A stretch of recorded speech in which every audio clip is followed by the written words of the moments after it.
Hello to the unfortunate few stumbled across this. Power scaling. Power scaling. Another one, I guess. I don't really know anything about this article because Saber just kind of sprung this on me.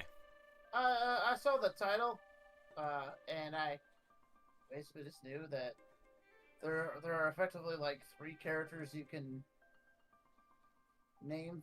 Most people would get, and then there's a couple other ones, but the stuff able to beat One Punch Man in a battle and even win is basically zero. Well, yeah, because you'd have to have someone who can defeat gag character stuff, which is far and few between. Yeah, because he's strong enough to do things a lot of people that are probably going to be on this list aren't really able to do. And so we'll start it off. I guess I'll read it then. 10 characters strong enough to battle One Punch Man Saitama and even win. Power scaling is a popular pastime in the anime community, and one of the most common character debates is Saitama for One Punch Man. As the title suggests, this character is known for defeating every enemy in a single punch, launching the debate about who he can defeat and can't defeat. But he's more of a challenge than his universe provides, and a plethora of powerful anime characters in other series could fulfill that role. Sorry for the stupid voice, but I fucking hate power scaling. You did what you needed to do. But yeah, no, like, okay. First off, just because I looked at, like, number 10 and... We're not going to get to them yet, but... Saber, what are your thoughts on power scaling? I think it's almost always cherry-picked. I don't think it's usually very entertaining. It's like comparing weird shit. What could win? A battle fan or a throwing dagger? You know, it's like... I guess it depends on what you're doing. For cooling myself off, probably the battle fan.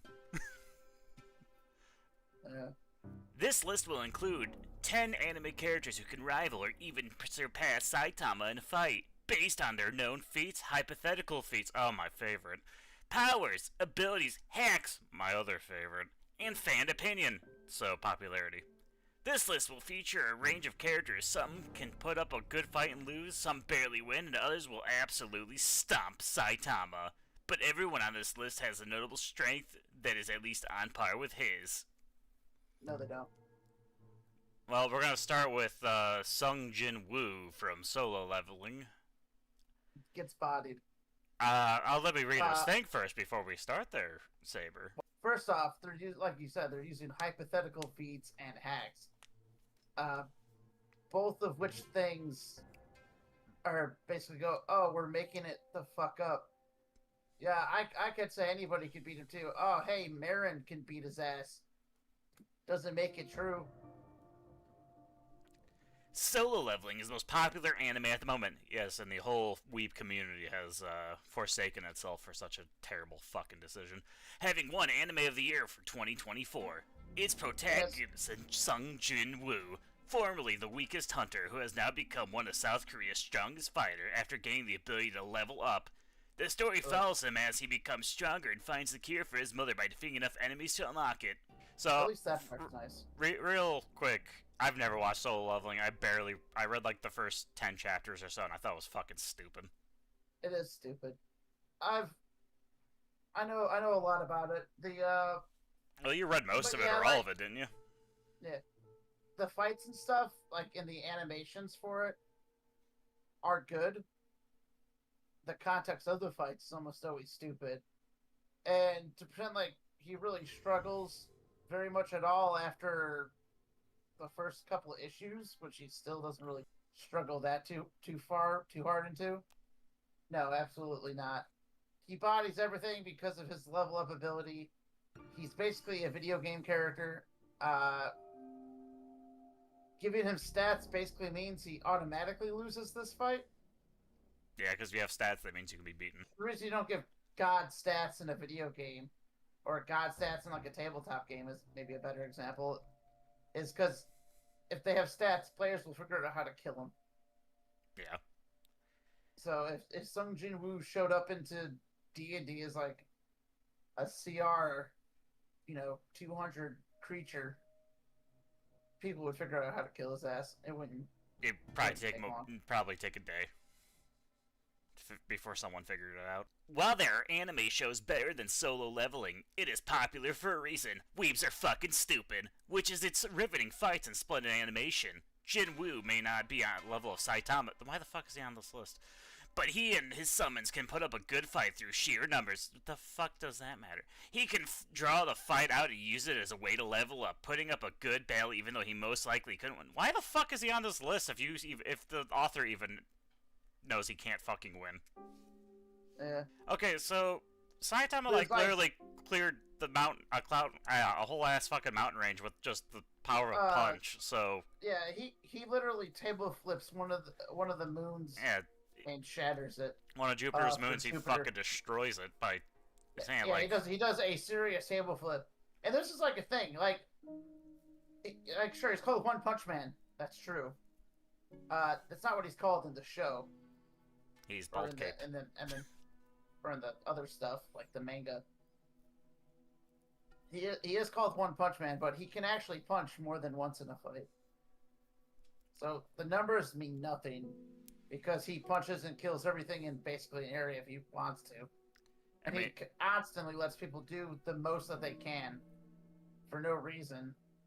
There's like a part where a guy's trying to teleport around. And he's just inside of his teleportation when he tries to use it to get a jump on him. Well, yeah, isn't Saitama's whole actual power is just... He's always stronger than whoever he's fighting? Isn't that like what ends up being revealed, kind of? No, that never gets revealed as far as I know. He's just strong enough to where nothing works. That's like his whole point. He finally fights somebody you could kind of call on equal terms with him, but then he starts basically scaling to the point where that guy can't keep up, and that guy's power is to scale with people. Yeah, I guess that was the scene I was thinking of. Yeah, because that guy's like, wait, we should be at like the same power. Why is he beating my ass? And then So drawing the fight out and leveling up doesn't mean anything. Saitama would basically let you draw the fight out, and he probably punch once and kill all of your shades because he's the Archon of Death. So leveling is so fucking dumb. Why is it rated a 9.4 out of 10? Well, the anime community needs to have higher fucking standards than this shit. It's because it has good animation, and technically the story with him trying to save his mom is nice. There are parts of it that are good. The fights are cool. There's like the scene where he holds his Death Knight guy holds his cape open, and then he walks out of the darkness in his cape. There's a lot of cool stuff in it, but yeah, it's just not good. It's very mid. Oh God, number 9, Natsu Dragneel from Fairy Tail. Absolutely not. But let's before we interrupt this, let's see their reasoning. He doesn't even have minions like some Jin-woo does. Fairy Tail is a polarizing anime, renowned for its emotional moments, engaging characters, fan service, and the power of friendship, and its terrible fucking ending. Fairy Tail has many great arcs, and Natsu Dragneel is at the forefront of them all, leading his team in a chaos and not caring about the damage he deals. He's a fire mage and a dragon slayer, giving him an extra boost to burn anything to a crisp. How the fuck is that even gonna happen? He's not a fire mage and a dragon slayer. He's just a dragon slayer. He's a fire dragon slayer. Yeah. Anything is possible with the power of friendship, and with it, Natsu may be able to take down Saitama. No. However, considering his feats, Natsu doesn't scale as high as Saitama does, meaning the former is unlikely to win a fight anytime soon. What the? Even so, Natsu is a powerful mage with explosive spells, and an indomitable spear, which would make him a far more even fight than many would imagine. In other words, Saitama would need to get serious. No, he really wouldn't. No, like, Natsu, I don't think would do as bad as some other people on this list. But Natsu doesn't win. He literally couldn't. He couldn't win. Natsu isn't even, like, the strongest character in his own setting. No. Like, if you picked Guildarts, the guy who can take shit apart at molecular level, like, that wouldn't be, like, he would still lose, but that'd be more. He would at least, you know, something like that you could argue should possibly, maybe, perhaps do something to Saitama, but fire ain't it. No, he wouldn't be able to do anything. Saitama can literally survive in the vacuum of space. Exactly, I'm just saying, it's, yeah. He can fart so hard he shoots himself from Jupiter to Earth. Yeah. So, I don't know why anything from Fairy Tail would be on this list, honestly. There's not a single Fairy Tail character as far as I can think of. I don't know all of the 100-year journey or quest or whatever it's called because I only vaguely keep up with that one. See what's happening every once in a while. I haven't fully read that. It's more of a curiosity than an actual caring of what's going on. But like, it's not good. I liked Fairy Tail for a while up until probably the last arc in there somewhere. I'm not really sure where I pinpoint where my dislike of it began. But I'll tell you, I really didn't appreciate how they killed Acnologia. I thought that was stupid as fuck. Oh, They did what they did in the Brawly movie, where all of a sudden out of nowhere they go, "Oh, hey, friendship is magic," and punch him in the stomach, and he's like, "Oh, you truly are the Dragon King," and dies. They hyped up Acnologia so much, and it works so well, and then they fuck handled that. What? Okay. I could have believed that he could have won eventually with like the context going on at the time, but like the fact that the fight is so short is really what hurts it. It comes off as really stupid. And you can make arguments that Acnologia got like into fights with this guy beforehand or that guy beforehand, but that doesn't change the fact that he fucking gets one shot basically, because they all together use their dragon breath as like a rainbow dragon breath. F.O.I.L, he laughs. The Natsu goes, "I believe in my friends," and they go, "Oh, we believe in you, Natsu," and he punches him in the stomach, and then he dies. Yeah. As awful as the final fight's animation was in the anime too, it was so much better than it was in the manga because at least there was like more than 6 panels of fighting. Yeah, and like it's so bad. Natsu got shafted by his own series. Yeah. So no, Natsu couldn't beat him. Even at his most powerful, where he melts the stone arena, like walking into it, that wouldn't fucking matter to Saitama. No. We'll go next one. Haruhi Suzumiya, the melancholy of Haruhi Suzumiya. While this list mainly consists of battle shonen, some fights don't need to be a battle in strength, but rather a battle of overwhelming abilities. He can literally kill gods, so I don't think... The melancholy of Haruhi Suzumiya follows a titular protagonist and her group as they research strange phenomena in Japan. Oh my god, I have trouble saying this name of the show in this voice. Is notorious for its final arc, which ruined the anime, and its overpowered protagonist who is omnipotent. If the final arc ruined the anime, whatever. Saitama doesn't have any hope in this matchup, as Haruhi can control time, space, and pretty much everything with her godlike powers, which, while it may be a boring fight, she is undeniably more powerful than Saitama. Doesn't she not even realize she has these powers, so, like, she couldn't just actively do it? Also, I don't think. Well, yeah, he's a gag character in essence. So, like, she could go back in time before he existed technically, and he could just be there. Yeah, well, they say at the top they're including hacks, which would include the fucking gag character bullshit. So yeah, he's a gag character. He wins. Who the fuck? Also, like, saying she can control everything and saying she's omnipotent doesn't really mean anything. Omnipotent characters get killed all the time, and she doesn't do anything like that in her series. As far as I know, I never finished it though, so it's not very good. I don't remember it because I only watched like half of it. Shigeo Kageyama. Also, I don't recall them, but now, I mean, I never read the manga to this one, so I'm not entirely sure if she does actually have godlike powers. The only thing I remember is they, like, hint to the possibility that she might. Well, I know Haruhi's thing is, like, she's unaware of that she's doing it, but she's like a god. That's true. They explain it in the first couple episodes, but it doesn't really mean anything. Well, they say that, but she never actually does anything. No, she does. And maybe I'm not thinking of it, but... She does rewrite reality in one of the things, but it doesn't really matter, because at the end of the day, she doesn't actively realize she's doing it, at least from what I recall. Maybe there's something in the final season that I didn't watch that really shows how she's able to actively do it. But at the end of the day, if we're including hacks, gag character always wins. Next character, Shigeo Kageyama, Mob Psycho 100. This would be a fascinating matchup, not because of his skills or abilities, but because they are made by the same person. Mob Psycho 100 follows Shigeo Kageyama, the world's strongest psychic who yearns for an everyday life. However, his pent-up emotions often result in him going out of control, causing more harm to himself, his friends, and his enemies. Since they are written by the same author, both are the strongest in their respective settings, but a battle would prove to be much different. While Mob vs. Tatsumaki would be more interesting, he would also show his skills against the titular hero. Their overpowered abilities will clash in epic battle, but Saitama would ultimately emerge victorious. Then why the fuck is he here? Because he scales above planetary, while Mob is around country level. God, I hate fucking power scaling lingo. It's so fucking gay. Well, also, the voice you're doing is irritating as shit, so if people don't click off because of that, that'll be surprising. But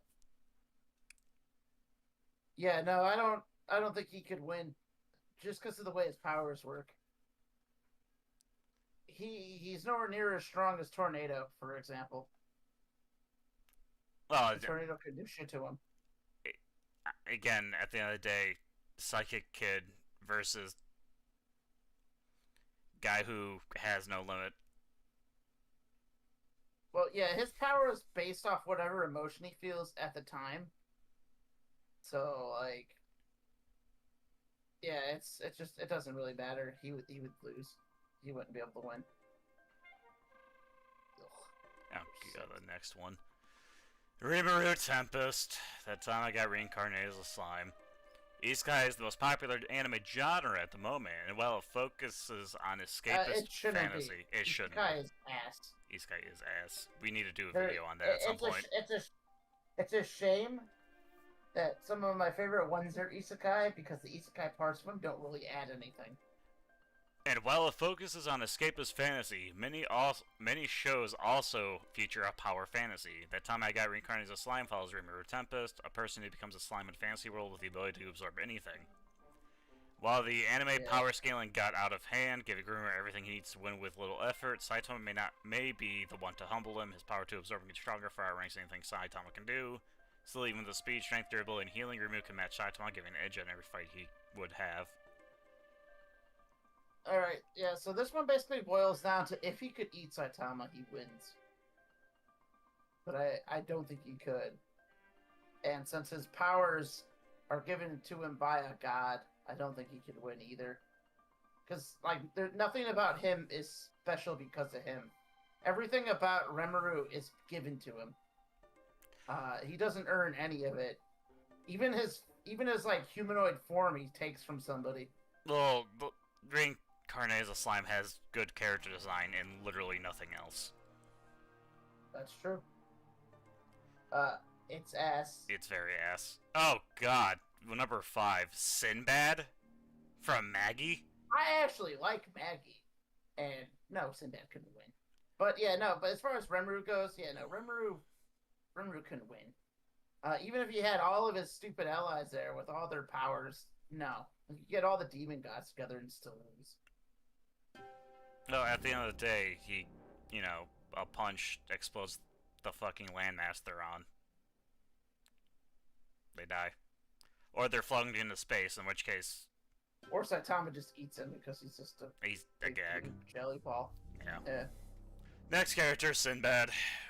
Magi, the Labyrinth of Magic is an underrated fantasy anime based on Arabian Nights, following Aladdin and Alibaba on their quest to make the latter a king. Is it really underrated? I remember it being fucking everywhere.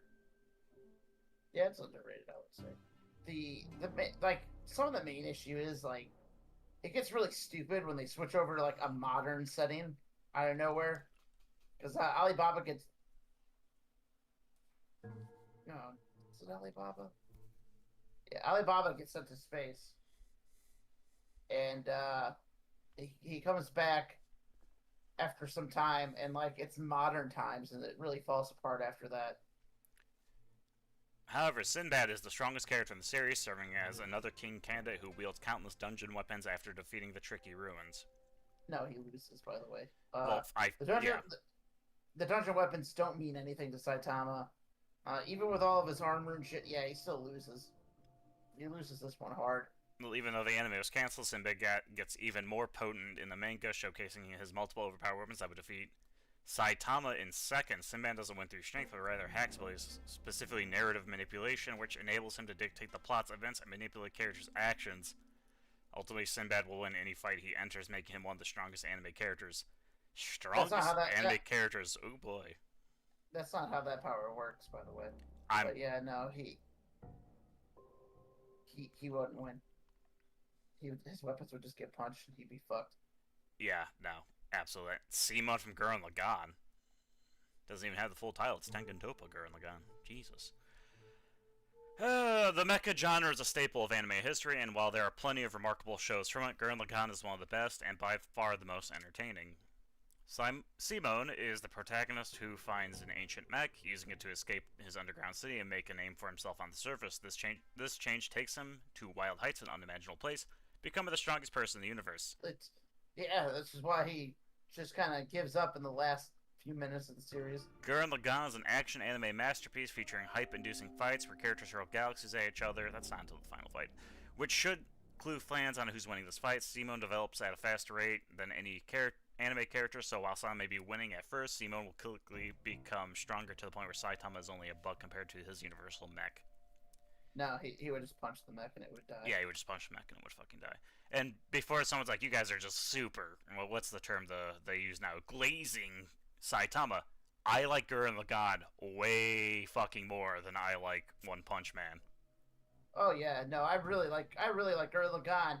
It's just a shame that you have to basically cut the last episode in half for it to be a great series. No, you don't even have to cut it in half. You literally cut the last 2 minutes. Yeah, whenever he lets his girlfriend wife just kind of fade away. Yeah, and then goes and plants flowers after giving up his abilities. When he really should have been more on the line of, hey, fuck you, I can do what I want. This is my energy. I've done this the entire series up to this point and made the place better. But I randomly take the word of the bad guy and go, you know what? Yeah, I'm not going to save my girlfriend and I'm just going to go plant flowers. What? Yeah, it really makes it worse when the director came out and confirmed that yes, he could have resurrected her, because until that point you could argue, at least in ignorance, that like, well, maybe he couldn't actually do that, and it's like, no, he could. And you're like, oh, well, fuck. Yeah, no. Simon gets fucking annihilated. And I like Simon. Yeah, I like Simon a lot. Gurren Lagann's one of my favorite anime. Yeah, Gurren Lagann is great. Usagi Tsukino, Sailor Moon. You know what's so this is a side note. You know why Gurren Lagann's great? Because powers aren't determined by a fucking stat, and he's not isekai. That is true. Those help it so much. Looking at you, Jin-woo. Action anime isn't reserved for men, and Sailor Moon proved that by introducing one of the most powerful anime characters, Usagi Tsukino. After meeting a talking cat, Usagi becomes the titular guardian of Earth, uses her power to stop villains and their dastardly plans. The only thing is that this life is a lot harder than she thought. As one of the best. Also, this is like a complete side note, but like, between girls and guys, more guys I know watch Sailor Moon, strangely enough. Yeah, I mean, I watched it. I never watched the final season thing they did like 20 years later, but. Yeah, I've watched it all. I really like Sailor Moon. Sailor Moon's great. As one of the best manga series of all time, Sailor Moon had to reinvent the wheel through strong female characters. Usagi is arguably the most iconic and complex of her peers, a bona fide crybaby who still rises to the challenge and fights to the end when the situation calls for it. She is a multiversal level character who can swiftly move between galaxies and even resurrect herself, making any effort by Saitama completely pointless. No, she gets punched to death. There's not a lot of that in Sailor Moon, by the way. There's not a lot of her just getting decked in the face real hard. But, I mean, she does get hurt a lot. And yeah, I really like Sailor Moon, but I don't think she wins this, even with her ability to resurrect herself. Yeah, I mean... So far on this list, she's probably the best chance, being able to universe hop, I guess. Assuming he can't just jump into it because gags. He would just punch his way through. Exactly, so. No, she doesn't. Son Goku, Dragon Ball. Okay. Dragon No. Ball, favorite fucking anime. Oh yeah, no. He's same, but Goku's fucking dead. also there's like one character who they literally have a line for in the series who can defeat fucking Saitama, and he's probably your only one you can make this character for. It'd be like Beerus, Zeno, and Whis. Yeah, because Beerus, it's because they have the whole Arali episode, and it specifically states Beerus can take out gag characters. He's immune to gags. Yeah, a god of destruction is immune to gags. So gods of destruction could kill Saitama, and probably not even all of them, only some of them. Considering Beerus is the strongest one, yeah, it could just be him. Everyone expected this matchup on the list because it's most popular in the power scaling community, but that is for good reason, as they are evenly matched on Goku as the protagonist in the Dragon Ball franchise, the most recognizable character in anime, an outright icon of the small screen with a legacy that surpasses all others. This debate is as old as time, as power scalers have been pitting Goku and Saitama against each other since 2015. This iconic matchup never seems to go away, as each character keeps leveling up, showing their new feats. Dragon Ball is an important anime, and as much of its overwhelming popularity comes from Goku's near godlike stats. Indeed, Goku scales higher than Saitama, and has proven to have more abilities and known feats, such as his punches sending shockwaves through the universe. That's all true. Like Goku does at the end of Super, by the end of the first arc in Super, Goku's punches are literally shaking the universe apart. But can he beat a gag? Because he loses to Arali, who's a gag character. Yeah, no, he... And to anyone still listening at this point, one, I stopped doing the voice, the stupid voice, because it was fucking hurting. It was also irritating. Yes. It was a bad call. But yeah, no, Goku can beat pretty much fucking any character out there, as far as like what they've done on screen versus what they can theoretically do. Because like he likes to draw the fights out, right? He doesn't usually go straight for the win. If you're talking like in a death match, like you would be assuming these things are, he loses like every time because he gets punched in the chest before he's amped his powers up and then dies. Yeah. Oh, that's what I was gonna say. Is it might sound like, oh, well, you guys are just keep saying Saitama, he's a gag character, so he can just bullshit his way. It's like, yes, that's kind of the problem. That's why power scaling is stupid. Well, yeah. Also, at the end of the day, even with what we say, most people will just go with, I like this character more, they could win. I like Yaimiko more, of course Yaimiko can kill him. What? Well, everyone knows that the yellow peanut M&M can beat Goku, because I like M&Ms. It's that simple. Yeah. Well, I don't think anyone's gonna make that argument, but if they I'm did, sure there would be someone. Like, another character that you could put him against would be, like, Bugs Bunny. Yeah, Bugs Bunny versus Saitama is where the actual fight is. Yeah. Ichigo Kurosaki. Fucking number one. You're kidding. After decades of waiting, Bleach finally got its respect, becoming one of the most popular modern anime, with the series adapting the final arc. Fans can see each character at their strongest, including the protagonist, Ichigo Kurosaki. Despite the series unfairly giving him every power-up, including Soul Ripper, Quincy, and Hollow, he has used those to be one of the Bleach's strongest characters. I think he is the strongest character in Bleach by the end of it, but... Bleach falls apart as a show after the Soul Society arc. Yes, but Ichigo is nowhere near the strongest character on this list, but he ranks at the top because he would give Saitama the best fight, being those two are the closest in strength compared to everyone on this list. No, they're not. Saitama is likely the winner, but since fans haven't seen his full scale, Ichigo has a better shot than most may imagine. Regardless, Bleach is one of the best anime series, and Ichigo has proven to be at least planetary, maybe even galaxy-level strong. No, the fuck he is not.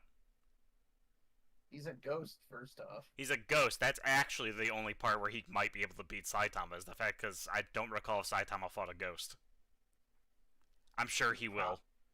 I mean, I don't think so, but either way, he can still get punched to death. because like he is like he's only really a ghost when he goes to like the Soul Society area. When he's on Earth running around just killing random No, hollows, he's still a ghost then. he's a ghost, but people can interact with him. If they have a strong soul pressure or whatever. Yeah, but that also means that he could get punched. That's fair. Yeah, no, this list is stupid. Who wrote this? By Lucas Clobberdans Dyke.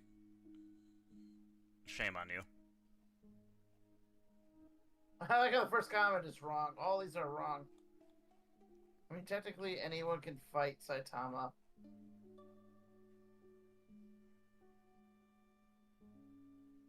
It's like pitting Bugs Bunny against John Wick. Bugs Bunny's gonna win every time because he's a parody. I really like this first comment. Saitama's the same way. Parody characters who had a parody character who has yet to be hurt by anything or show anything close to the pinnacle of what he's capable of, because that's the point of his character. He makes fun of power scaling shown in protagonists by basically being invulnerable and solving most problems with one punch. And the most that power scaling in his universe has caused him to do is throw an actual serious punch, which ends with that. Logic does not work against parody characters. No serious character will ever beat a parody character. You want to beat Saitama, find another parody character for him to fight with. Yeah. Like we said, that's a joke a minute ago. Yeah, put him against Bugs Bunny. Yeah, Bugs. That's the actual fight. Yeah, no. Again, it might sound like copping out, but it's the truth. Yeah, like anybody with a brain goes, of course John Wick could kill a rabbit. But anybody who knows the characters goes, oh no, John Wick can't kill Bugs. Bugs stomps John Wick 100 times out of 100. Like the only time that we ever seen Bugs Bunny get hurt is, I forget what the movie's called, but they fire Daffy Duck, and Elmer Fudd, like they're getting ready to do the rabbit season, duck season skit. Elmer Fudd doesn't have anyone to shoot, so he just shoots Bugs, and then Bugs is in like a body cast, and he's real upset with his staff. He's like, "Get my duck back." It sounds like something from one of the many Looney Tunes projects. It's one of the ones where it's like got live action people in it. Oh, that might have been that the one that came out like 2008-ish. Yeah, they fired Daffy Duck, and it's been a long time since I've seen that. But before we get distracted talking about the impossibility and how Daffy Duck in 1v1 literally anyone and anything ever and come out on top. 10 characters strong enough to battle One Punch Man Saitama and even win. This article was stupid. You even admit in this own article that most of these characters couldn't do it, and you should feel ashamed of yourself. Yeah, that's about all I have to say. All right, toodle-doos. Yeah, they were champions.